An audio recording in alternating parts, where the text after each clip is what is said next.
Assalamualaikum warahmatullahi wabarakatuh. A'udzubillahi minasyaitonir rajim. Bismillahirrahmanirrahim. Alhamdulillahi rabbil alamin wal 'aqibatu lil muttaqin wala 'udwana illa 'alal zalimin. Asyhadu an la ilaha illallah wahdahu la syarikalah wa asyhadu anna Muhammadan 'abduhu wa rasuluh. Addal amanah wa ballaghar risalah wa nasahal ummah wa jahada fillahi haqqa jihadih wa tarakana 'alal mahajjatil bayda lailuha kanahariha la yazighu anha illa halik wa nusalli wa nusallim 'alan nabiyil amin wa 'ala alihi wa sahbihi ajma'in. Subhanaka la ilma lana illa ma 'allamtana innaka antal alimul hakim. Rabbi shrah li sadri wa yassir li amri wahlul 'uqdatam min lisani yafqahu qawli amma ba'd. Tuan-tuan muslimin dan muslimat yang dirahmati Allah Subhanahu wa taala sekalian. Alhamdulillah, sama-sama kita panjatkan kesyukuran kita kepada Allah Subhanahu wa taala kerana di kesempatan pada malam yang berbahagia ini kita dapat bersiaran secara langsung daripada Facebook Masjid Sultan Abdul Aziz Shah, dan moga-moga insya-Allah pertemuan kita pada malam ini dalam kuliah maghrib diberkati dan dirahmati oleh Allah Subhanahu wa taala.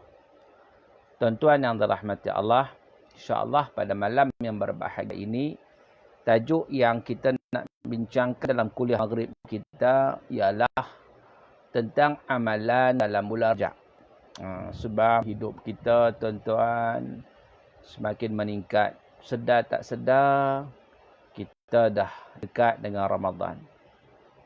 Maka dengan sebab itu, kita dah masuk bulan Rajab. Dan tahun 2021, begitulah masa berlalu.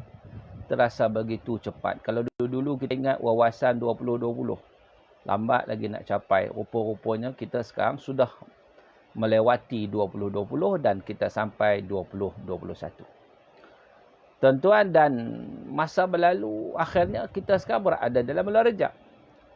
Jadi sebagai hamba Allah Ta'ala, kita nak melaksanakan sesuatu apa yang diredai oleh Allah Azza wa Jalla. Apa yang dituntut untuk kita laksanakan.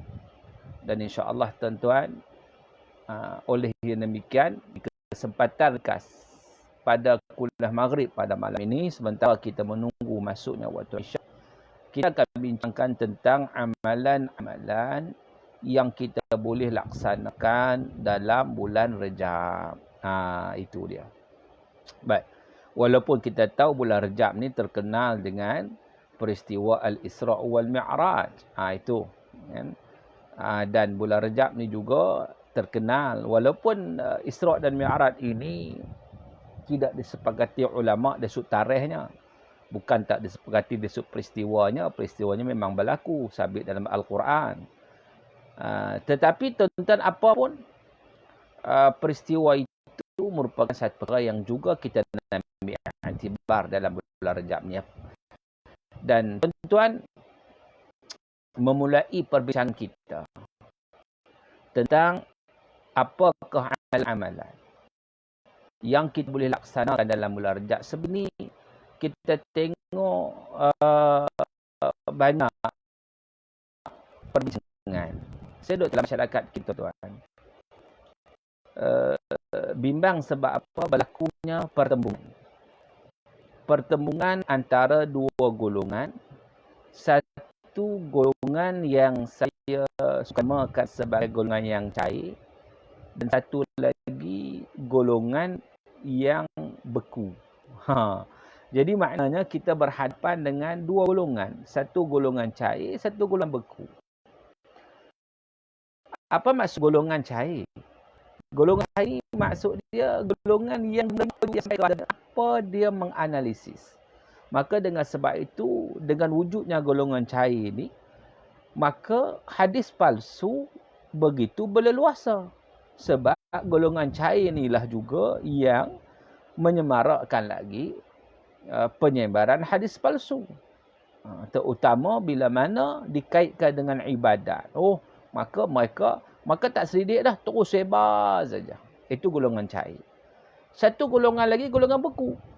Golongan yang bukan sekadar dia menolak hadis palsu, tapi dia tolak amalan-amalan yang sahih.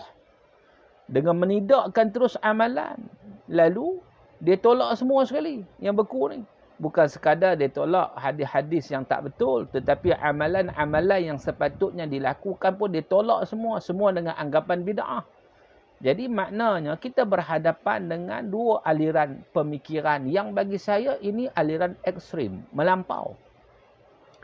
Maka dengan sebab itu kita nak mengambil jalan tengah untuk kita memperbaiki keadaan.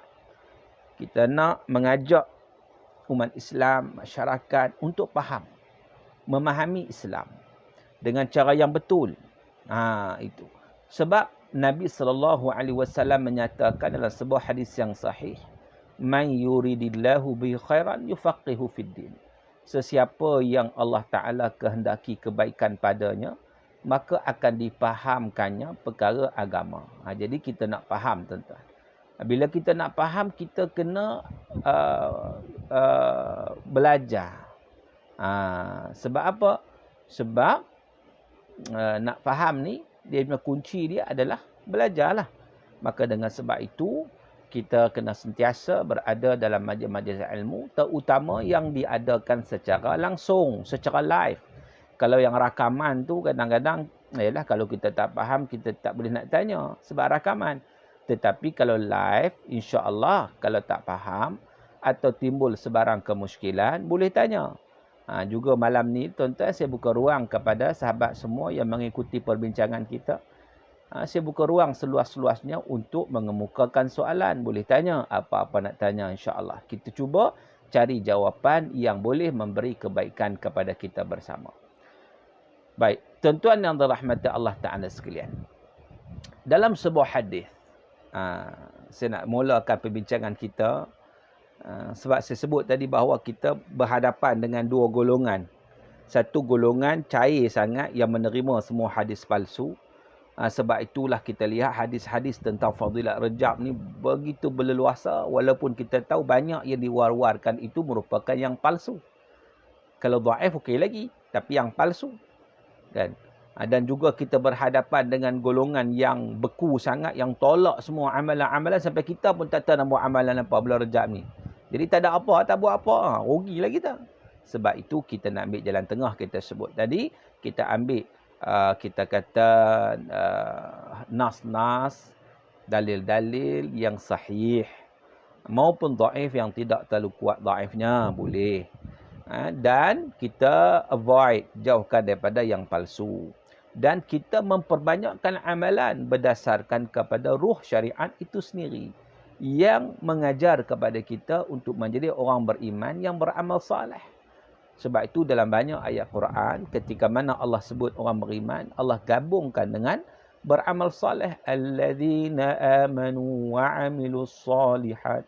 Iaitu orang yang beriman dan beramal saleh. Jadi amal saleh itu perkara yang sangat-sangat penting. Tuan-tuan yang dirahmati Allah Subhanahu wa taala sekalian. Dalam sebuah hadis Nabi SAW sebut, "Sum minal hurum watruk, sum minal hurum watruk, sum minal hurum watruk." Berpuasalah di bulan haram. Lalu jangan puasa kecuali Ramadan. Berpuasalah di bulan haram, lalu jangan puasa kecuali Ramadan. Berpuasalah di bulan haram 3 kali Nabi ulang. Hadis Abu Daud, Al-Baihaqi dan juga Imam Ahmad. Yang mana hadis ini sebahagian ulama menilai sebagai sahih dan sebahagiannya menilai sebagai dhaif. Baik, tuan-tuan. Hadis ni tiba-tiba apa? Tiba-tiba Nabi kata berpuasalah di bulan haram. Okey. Hadis Nabi SAW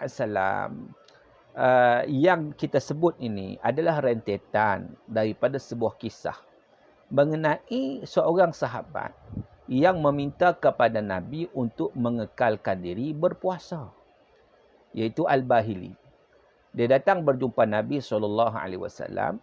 Setelah bertemu dan menyatakan masuk Islam, beliau pulang ke kampungnya. Setahun kemudian, beliau datang lagi menemui Nabi SAW yang kata Al-Bahili ini. Lalu bila dia jumpa Nabi, dia pun tanya, "Ya Rasulullah, apakah anda masih kenal saya?" "Sudah kenal saya lagi." Jumpa setahun lepas ni. Maka Nabi kata, "Siapa anda?" Tanya Rasulullah. "Sayalah Al-Bahili yang pernah datang menemui Rasulullah setahun yang lepas." Jawab, sahabat tadilah. Dia masuk Islam, dia kira sahabat lah. Dia bertemu dengan Nabi SAW. Maka Nabi tengok dia lain. Sebab tahun lepas nampak badan agak okey. Tapi tahun ni nampak kurus kering. Lepas tu Nabi kata, "Apa yang terjadi kepada kamu? Dulu anda berbadan agak segar." Kan? Nabi tanya kepada dia. Tiba-tiba tahun ni nampak kurus kering. Sebab itu Nabi agak cam-cam. Kan? Bila jadi macam tu. Maka apa kata Al-Bahili itu? Dia kata, "Saya tidak pernah makan kecuali pada malam hari. Sejak saya berpisah dengan anda. Saya bertemu dengan Nabi tahun lepas. Saya masuk Islam. Sejak saya berpisah, saya balik kampung saya. Maka waktu tu saya tak pernah makan waktu ke Malaysia waktu malam. Maknanya saya berpuasa sepanjang tahun ni." Tu dia. Jadi tuan-tuan dan rahmati Allah Ta'ala sekalian. Bila mana Nabi nampak, dia ni semangat ni nak puasa ni. Semangat ni. Maka Nabi SAW menasihatkan. Nabi kata apa? "Lima azabta nafsak, sum syahra sabri wa yawman min kulli syahr." Nabi kata, sebab apa kau nak menyeksa diri kamu sendiri? Puasalah di bulan sabar. Sum syahra sabri. Puasalah di bulan sabar. Puasa bulan sabar tu puasa apa? Bulan Ramadan. Dia panggil juga bulan Ramadan ni syahrul sabri. Bulan sabar. Dan wa yawman min kulli syahr. Dan puasa sehari setiap bulan. Nabi kata cukuplah. Buat apa sampai puasa setahun ni? Kamu seksa diri. Kamu puasa bulan sabar. Puasa bulan Ramadan. Itu wajib tak ditinggal. Setiap bulan kamu puasa pula. Sehari. Namun Bahili tak puas hati. Dia kata, boleh tambah lagi tak? Saya nak puasa sunat ni. Maka bila Nabi kata puasalah sehari setiap bulan, dia kata, saya masih kuat. Saya rasa saya boleh kuat lagi nak puasa. Boleh tambah lagi. Nabi kata 2 hari setiap bulan. Dia kata lagi, saya masih kuat. Tambahkan lagi. Nabi kata 3 hari setiap bulan. Maka kawan ni tetap meminta untuk ditambah. Sampai akhirnya Nabi SAW memberi kata putus. Sum minal hurum watruk. Sum minal hurum watruk. Berpuasalah di bulan haram. Lalu jangan puasa kecuali pada bulan Ramadan. Jadi maknanya di sini, kita nak cerita apa? Kita nak cerita daripada hadis ini menunjukkan Nabi SAW suruh kita puasa dalam bulan haram. So bulan haram ni bulan apa? Ada 4 bulan. Bulan Rejab, bulan Zulqaidah, bulan Zulhijjah dan juga bulan Muharram. So ada 4 bulan yang termasuk Arba'atun Hurum. 4 bulan ini termasuk dalam bulan haram. Sebab apa dinamakan haram? Sebab bulan tersebut dimuliakan oleh Allah dengan diharamkan berperang padanya. Jadi bila mana bulan itu dimuliakan, berpuasa pada bulan itu juga digalakkan. Sebab itu Nabi SAW sebut bahawa berpuasalah di bulan haram. Jadi bila mana kita berada dalam bulan Rejab, tuan-tuan, antara amalan yang kita boleh laksanakan ialah berpuasa pada bulan Rejab. Kerana dia termasuk dalam bulan haram. Jadi janganlah orang yang kita sebut sebagai beku tadi ni, dia menolak amalan puasa bulan Rejab. Kononnya tidak ada hadis yang sahih daripada Nabi SAW. Semua hadis palsu tak? Bukan semua hadis palsu. Yang palsu tu palsulah. Yang palsu ni kebanyakan yang berkaitan dengan fadilat. Jadi yang fadilat tak sahih. Tapi puasa sahih. Jadi walaupun tidak digambarkan yang fadilat itu tidak sahih, tak apalah. Kita tetap berpuasa. Fadilat tetap dapat. Cuma tidaklah kita berpandukan, bersandarkan kepada fadilat yang tidak sahih. Jadi tuan-tuan, kita sebut tadi bahawa bulan Rejab termasuk dalam bulan haram, iaitu 4 bulan. Rejab, Zulqa'dah, Zulhijjah, Muharram.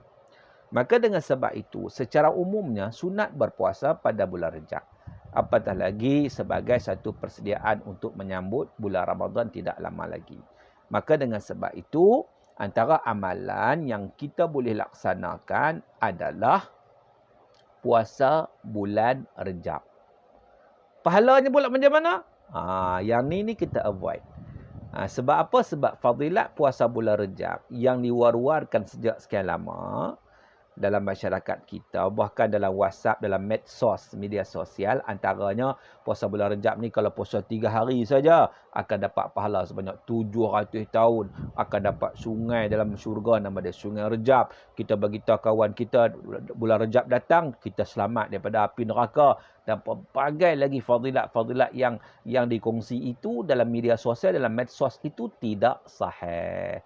Bahkan kita sebut tadi, banyak fadilat-fadilat tersebut disandarkan kepada hadis palsu. Maka dengan sebab itu, kita tak perlulah bergantung kepada fadilat tersebut. Tetapi, walaupun kita tak bergantung, apakah kita tak perlu berpuasa? Itu dua benda yang berbeza. Berpuasa merupakan satu amalan yang digalakkan. So, nak puasa banyak mana? Banyak mana kita boleh, kita puasalah. Dan ada orang pula dia kata, oh tak boleh, kalau nak dapat fadilat kena puasa 3 bulan betul-betul, Rejab, Syakban, Ramadan. Ini juga tak betul juga. Kan? Puasa pilah banyak mana pun tak mesti nak kena puasa penuh. Sebab kalau kita lihat Nabi SAW sendiri, Nabi tak pernah berpuasa penuh kecuali pada bulan Ramadan. Dalam sebuah hadis yang diriwayatkan oleh Imam Muslim, Aisyah radhiyallahu anha menyatakan bahawa Rasulullah SAW sering berpuasa. Hingga kami menyangka bahawa baginda akan berpuasa berterusan, kata Aisyah. Dan baginda kadang dia buka puasa sehingga kami menyangka baginda tak puasa seterusnya. Dan aku tidak pernah melihat baginda Nabi SAW berpuasa sebulan penuh kecuali pada bulan Ramadan. Dan aku tak pernah melihat baginda berpuasa sunat dalam sebulan yang lebih banyak daripada puasanya di bulan Syakban. Jadi di situ menunjukkan pada kita, kalau siapa nak puasa 3 bulan berturut-turut tak ada masalah. Tetapi kalau nak kata kena puasa 3 bulan berturut-turut untuk dapat fadilat, tidak. Sebab Nabi SAW sendiri tidak pernah puasa 3 bulan berturut-turut. Namun, Nabi sangat-sangat memperbanyakkan puasa. Terutama dalam bulan Syakban. Itu yang paling banyak Nabi puasa selain daripada Ramadan lah. Sebab Ramadan itu yang wajib. Selain itu, Rejab termasuk dalam bulan-bulan haram. Maka disunatkan berpuasa. Jadi, tuan-tuan, apakah puasa saja? Taklah, itu contoh bulan Rejab ni untuk kita puasa. Maka, kita bukan sekadar kita nak memperbanyakkan puasa. Kita juga kalau boleh bulan Rejab ni, kita nak memperbanyakkan bersedekah, berzikir, baca Quran dan juga apa juga amalan soleh yang kita boleh laksanakan dalam bulan haram. Sebab kata para ulama, oleh kerana bulan haram ni dimuliakan oleh Allah, maka amalan yang dilakukan pada bulan haram akan digandakan oleh Allah. Banyak mana itu terserah pada Allah lah. Kita tak kisah pun banyak mana, yang penting kita buat dengan keikhlasan kepada Allah Subhanahu Wa Taala. Dan awas, kalaulah kita melakukan dosa, maka dosanya lebih berat nak berbanding dengan bulan-bulan yang lain. Baik, tuan-tuan dan rahmati Allah Ta'ala sekalian. Ahlan wa sahlan saya ucapkan kepada sahabat yang baru mengikuti perbincangan kita pada malam ini secara live melalui Facebook Masjid Sultan Abdul Aziz Shah, Petaling Jaya. Dan tuan-tuan, sekali lagi saya war-warkan, sekiranya tuan-tuan mempunyai sebarang persoalan, silalah bertanya. InsyaAllah saya akan cuba menjawab persoalan-persoalan yang tuan-tuan kemukakan. Baik, tuan-tuan, saya nak sebut tadi bahawa bulan Rejab ni oleh kerana bulan haram, disunatkan kita berpuasa. Jadi disunatkan juga kita buat amalan yang lain, apa-apa juga amalan yang boleh mendekatkan diri kepada Allah. Dan kalau ibadah-ibadah itu dilakukan dengan penuh keikhlasan, maka sudah tentu kita akan mendapat ganjaran yang banyak daripada Allah Ta'ala. Walaupun kita tak tahu banyak mana. Maka yang pentingnya kita akan dapat insya-Allah berlipat kali ganda insya-Allah. Dan persoalan yang sering ditimbulkan juga tuan-tuan, Bila mana ada orang masuk satu Rejab tu, orang tanya saya, ada tak sunat satu Rejab? Kita sebut secara umumnya bulan Rejab semua sunat, dia tak ada khusus. Begitu juga nanti sampai 27 Rejab nanti soalan yang sama akan timbul. Sebab ada yang anggap bahawa sunat berpuasa khusus pada 27 Rejab sebenar Isra' Mi'raj. Tuan-tuan, maka bila berlaku jawapan apa kita kata lontaran idea macam tu, lahirlah dua aliran. Satu aliran menyatakan sunat muakkad puasa sepenuh Isra' Mi'raj, iaitu pada 27 Rejab. Manakala satu aliran lagi menyatakan berpuasa pada 27 Rejab adalah bid'ah. Sekali lagi kita pening. Sekali lagi kita pening, tuan-tuan. Masyarakat awam mempening bila mana berlaku kita kata perbezaan pendapat yang begitu ketara. Mana satu yang betul? Sunat muakkad ke pada 27 Rejab ataupun bid'ah ke? Tuan-tuan, sebelum kita nak jawab persoalan itu, elok juga untuk kita meninjau sedikit tentang tarikh sebenar berlakunya Al-Isra' wal Mi'raj. Kita tengok. Kita kaji sikitlah, walaupun memang tiap-tiap tahun kita sambut Isra' Mi'raj pada 27 Rejab. Tetapi kita cuba kaji sikit. Rajin baca sikitlah. Kan? Sebenarnya tuan-tuan, para ulama tidak bersependapat mengenai tarikh sebenar berlakunya Isra' Mi'raj. Walaupun yang pastinya Isra' Mi'raj ni dia berlaku sebelum hijrah Nabi ke Madinah. Itu pasti. Ia berlaku sebelum hijrah Nabi. Tapi exactly waktu, time bila, tarikh bila, ini para ulama tidak bersependapat. Ada pelbagai pendapat tentang tarikh. Ada yang mengatakan ia berlaku pada 17 Rabiul Awal. Ada yang kata Isra' Mi'raj ni berlaku bulan Rabiul Awal. Ada yang ulama kata bulan Zulqa'dah. Ada yang kata bulan Syawal. Ada yang kata bulan Ramadan. Dan of course ada yang kata bulan Rejab. Dan ada yang kata 17 Ramadan. Dan ada juga yang kata 27 Rejab. Sebagaimana yang kita pegang pada hari ini.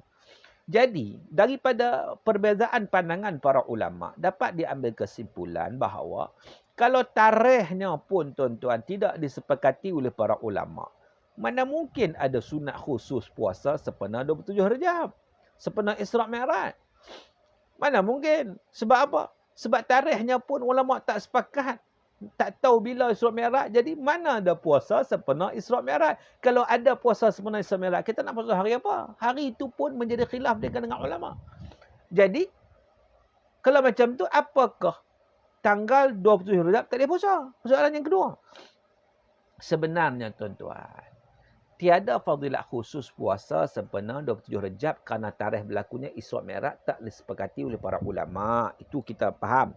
Tetapi dalam masa yang sama, tiada kesalahan untuk berpuasa pada 27 Rejab. Kerana apa? Kerana 27 Rejab masih lagi termasuk dalam puasa bulan Rejab yang disunatkan. Jadi jelaslah tuan-tuan. Sunat berpuasa pada bulan Rejab kerana dia termasuk dalam bulan-bulan haram yang disunatkan puasa. Jadi secara umumnya tak kira lah berapa bulan sekalipun dalam bulan Rejab ni. Berpuasa dalam bulan Rejab adalah disunatkan, tuan-tuan. Jadi, secara kita kata exactly-nya bila berlaku Isra' Mi'raj, itu khilaf dengan ulama. So, yang kita sambut 27 Rejab, tak apalah. Sambutan, no problem. Tuan-tuan, kita nak ingat peristiwa tersebut, sambut waktu bila pun tak apa. Kita jadikan ia sebagai satu tarikh untuk kita sambut. No problem. Tak semesti berlaku tarikh tu. Kan? Dan apatah lagi Isra' Mi'raj ni satu peristiwa agung. Peristiwa yang kita sebut sebagai satu mukjizat besar yang kata para ulama mukjizat kedua besar selepas daripada mukjizat Al-Quran yang diberikan kepada Rasulullah sallallahu alaihi wasallam. Dan Isra' Mi'raj ni merupakan satu perjalanan kilat Rasulullah pada sebahagian malam atas kehendak Allah dari Masjid Haram ke Masjid Aqsa kemudian naik sampai ke Sidratul Muntaha.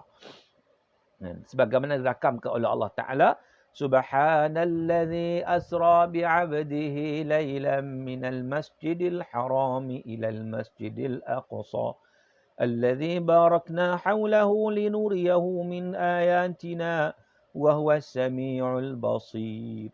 Sadaqallahul azim. Maha suci Allah yang telah menjalankan hamba-Nya pada malam hari dari Masjid Haram ke Masjid Aqsa yang kami berkati sekelilingnya untuk memperlihatkan kepadanya tanda-tanda kekuasaan dan kebesaran kami, kata Allah.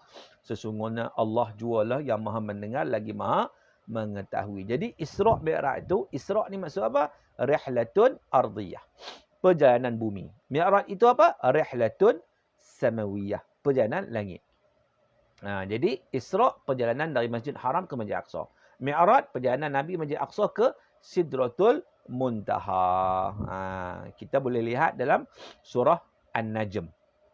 Jadi peristiwa Isra' Mi'raj merupakan peristiwa luar biasa yang dialami oleh Nabi SAW dan dianggap sebagai satu anugerah yang sangat tinggi nilainya dari sudut kerohanian. Ia merupakan satu kegunaan Allah Ta'ala dan satu perkara yang kita lihat Isra' Mi'raj ni juga, iaitu kefarduan solat. Yang pentingnya bagaimana solat difardukan. Sebab itu kadang-kadang kita dapati orang cuba mewujudkan yang kata bulan Rejab ni bulan solat sebagai satu tema, sebagai satu syiar. Tak masalah kita nak ajak orang solat. Sebab hari ni di samping kita duk cerita bab puasa, tuan-tuan, rupa-rupanya ramai juga orang yang berpuasa tetapi tidak menunaikan solat. Sedangkan solat itu imaduddin. As-salatu imaduddin, man aqamaha faqad aqamaddin wa man tarakaha faqad hanabaddin. Solat tiang agama, sesiapa yang mendirikan salat bermakna dia mendirikan agama. Sesiapa yang meninggalkan salat bermakna dia meruntuhkan agama. Jadi ini disepakati oleh para ulama bahawa solat ini difardukan pada malam Al-Isra' wal Mi'raj. Bahkan dalam kitab Al-Ibadah fil Islam oleh Profesor Dr. Syekh Yusuf Al-Qaradawi, beliau menyatakan hebatnya ibadat solat. Sekiranya nak dibandingkan dengan ibadat yang lain ialah ibadat solat difardukan di langit. Berbeza dengan ibadat lain difardukan di bumi. Bagaimana? Ibadat lain, tuan-tuan, Jibril alaihissalam bawa wahyu Allah pergi jumpa Nabi, bagi tahu kat Nabi perap satu-satu. Okey, itu ibadat lain. Baik ibadat puasa, baik ibadat zakat, baik ibadat haji dan sebagainya. Tetapi yang kata ibadat solat ni satu special. Allah Ta'ala angkat Nabi sampai ke Sidratul Muntaha, ke satu tempat yang sangat special, satu tempat yang sangat istimewa untuk menerima kefarduan solat. Itu yang istimewanya. Sebab itu bulan Rejab ni, tuan-tuan, kita ingat benda tu, kita nak memperbanyakkan solat. Selain daripada kita memperbanyakkan puasa sunat, kita nak memperbanyakkan solat sunat. Sebab solat wajib ni, solat fardu, memang kita tak boleh tinggal lah solat fardu. Tetapi yang kata solat sunat. Jadi maknanya kita memperbanyakkan solat sunat. Solat sunat apa yang kita nak buat bulan Rejab ni? Tuan-tuan, solat sunat apa yang kita nak buat dalam bulan Rejab ni? Baik. Antara yang kita boleh buat lah, yang kita boleh laksanakan, iaitu solat sunat rawatib. Solat sunat rawatib ni, tuan-tuan, adalah solat yang mengiringi solat fardu. Sama ada qabliyah atau ba'diyah. Okey. Dia ada yang muakkad, ada yang tidak muakkad. Muakkad di mana apa? Muakkad ni yang sangat dituntut kerana Nabi sentiasa melazimi solat tersebut. Tuan-tuan, jadi kalau kita ni sempena mai bulan Rejab ni, kita nak memperbanyakkan puasa sunat, kita juga nak memperbanyakkan solat sunat. Kalau boleh solat sunat rawatib ni kita jangan tinggal. Hak mana? Hak muakkad. Yang tidak muakkad tu tak apalah. Yang muakkad sekurang-kurangnya hak muakkad jangan tinggal. Muakkad tak banyak pun, tuan-tuan, 10 rakaat saja. 10 rakaat. Yang pertama, 2 rakaat sebelum solat fardu subuh. Inilah yang disebut dalam hadis Nabi, raka'atul fajri khairu minan dunya wa ma fiha. 2 rakaat solat sunat fajar lebih baik dari dunia dan seisinya. Inilah hadis inilah. Yang kedua, 2 rakaat sebelum zuhur. Yang ketiga, 2 rakaat selepas zuhur. Yang keempat, 2 rakaat selepas maghrib. Tadi baru sudah ni. Yang kelima, 2 rakaat selepas Isya. Kejap lagi masuk waktu Isya, kita solat fardu Isya. Jangan kita tinggalkan solat sunat rawatib ba'diyah Isya. 2 rakaat lepas Isya. Jadi semua sekali apa? 10 rakaat. Saya ulang sekali lagi. 2 rakaat sebelum subuh. 2 rakaat sebelum Zuhur, 2 rakaat selepas Zuhur, 2 rakaat selepas Maghrib dan 2 rakaat selepas Isyak. Yang ini solat sunat rawatib yang muakkad. Saya sebut muakkad, sudahlah ingat ini ada lagi yang lain tapi cukup yang muakkad ini. Yang sangat-sangat dituntut, yang disunatkan. Sebab apa? Sebab Nabi SAW sentiasa melaksanakannya. Jadi tuan-tuan, maka bulan Rejab ni kita perbanyakkan solat sunat. Apatah lagi bila mana kita duk ingat tentang peristiwa Isra' Mi'raj ni. Maka dengan sebab itu kita akan ingat tentang solat. Jadi solat fardu ni insya-Allah kita laksanakan dengan baik dah. Cumanya kita nak pastikan bahawa kita juga laksanakan solat sunat. Selain daripada itu, solat sunat apa lagi? Yang kalau boleh jangan tinggal, solat sunat witir. Solat sunat witir ni bukan dalam bulan Ramadan sahaja. Ramadan tu lepas tarawih kita buat witir kan. Tetapi witir ini sunat sepanjang tahun. Apatah lagi datang bulan Rejab. Kalau boleh mungkinlah kita jadikan bulan Rejab ini sebagai asas kepada kita untuk kita memulakan solat witir tiap-tiap malam. Sebelum kita tidur. Dia ada 3 cara nak buat solat witir. 3 cara. Yang pertama, selepas kita solat fardu isyak, kita solat ba'diyah isyak 2 rakaat dan kita solat witir 3 rakaat. 2 plus 1 ataupun 3 plus 0. Boleh, mana-mana boleh. Okey? Itu satu. Yang kedua, kita boleh tunaikan solat sunat witir. Solat sunat witir ini sunat muakkad kan? Sunat yang sangat dituntut. Sebelum kita tidur. Sebagaimana hadis Abu Dzar dan juga Abu Hurairah. Abu Hurairah kata apa? Awsani khalili bi thalas. Rasulullah wasiat padaku 3 perkara. Antara 3 perkara yang Rasulullah wasiat adalah wa an utira qabla an arqud. Untuk aku menunaikan solat witir sebelum aku tidur. So cara kedua nak solat witir ni kita boleh pilih waktu mana? Sebelum kita tidur, kita solat 3 rakaat. Ataupun kalau kita jenis melazimi solat malam, qiyamul lail, alhamdulillah. Kalau kita termasuk dalam kalangan hamba Allah Ta'ala yang suka qiyamul lail, yang boleh bangun qiyamul lail, alhamdulillah. Moga-moga dapat istiqamah. Kata Imam Ghazali, kalau kita boleh istiqamah selama 40 hari, insya-Allah kita tak akan tinggal dah. Masalah kita ni tak boleh istiqamah. Kan? Jadi sekejap boleh, kejap tak boleh, kejap boleh, kejap. Baik, kita jadikan Rejab kita insya-Allah sebagai momentum, semangat untuk kita memulakan qiyamul lail kita insya-Allah. Jadi qiyamul lail ni, kalaulah kita jenis boleh bangun qiyamul lail, maka ketika itu jadikanlah salat witir itu di penghujung. Solat yang terakhir, solat sunat terakhir setelah kita melakukan semua solat sunat. Last sekali. Sebagaimana hadis Nabi SAW, Nabi kata, ij'alu akhir salatikum bilail witra. Jadikanlah akhir solat kamu pada waktu malam adalah solat witir. So kita boleh pilih. Nak solat lepas solat isyak kah? Atau nak solat sebelum tidur kah? Atau nak solat selepas kita tahajud kah? Last sekali. Penutup solat. Tapi kalau andai kata kita sudah solat sebelum tidur, maka kita bangun tahajud, tak perlu lagi untuk kita ulang pula solat witir. Sebab kata Nabi, la witrani fil lailah. Tidak ada 2 witir dalam satu malam. Tak ada. Satu cukup. Baik, tuan-tuan yang dirahmati Allah Subhanahu wa taala sekalian. Dan dalam hadis Abu Hurairah itu, sambungan yang Abu Hurairah kata, awsani khalili bi thalas.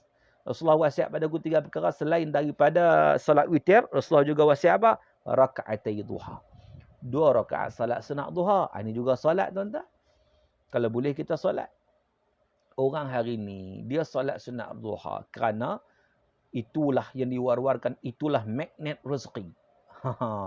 Solat duha nak dapat rezeki. Tuan-tuan, solatlah ikhlas kerana Allah. Kerana itu merupakan sunat muakkad, sunat yang dituntut. Kita tunaikanlah. Bak rezeki tak rezeki Allah bagilah, jangan risaulah. Kita betulkan niat kita. Kan? Betul-betul kita tunaikan kerana Allah. Sebab ada orang dia tunai solat duha kerana rezeki, tiba-tiba dia rasa tak dapat, ditinggal.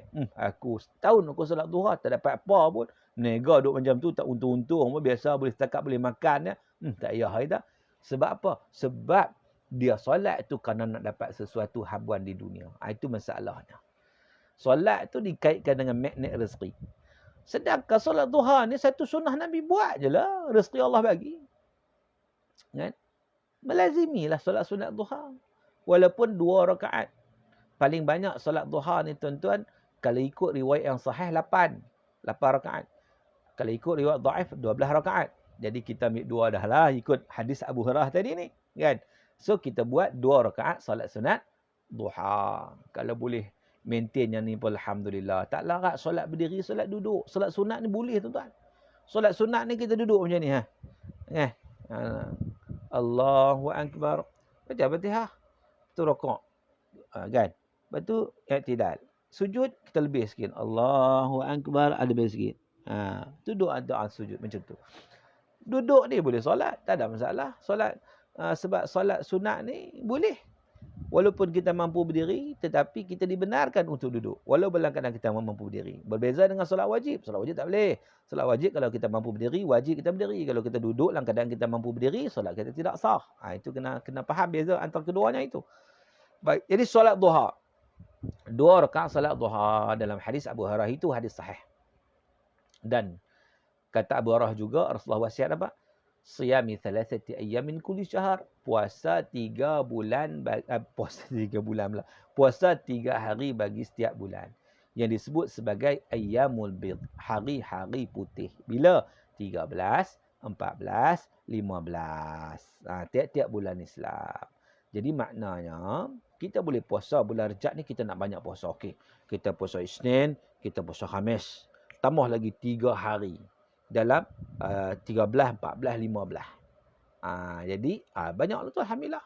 Dia kata ustaz tak cukup, saya rasa nak banyak lagi. Okey, kau nak banyak lagi ikut panduan yang Nabi sebut.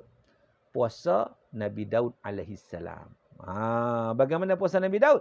Puasa Nabi Daud, puasa sehari, buka sehari. Puasa sehari, buka sehari. Mana selang-seling. Sikit. Okey lah. Mana sebulan kita ada puasa 15 hari lebih kurang. Jadi maknanya tuan-tuan, itu juga kita boleh amalkan. Yang tak bolehnya puasa sepanjang tahun macam hadis yang kita sebut tadi. Nabi tak bagi. Sebab apa? Sebab bila kita puasa sepanjang tahun ni, kita akan mengabaikan banyak kewajipan dan hak-hak yang sepatutnya kita tunaikan. Kita tak akan buat.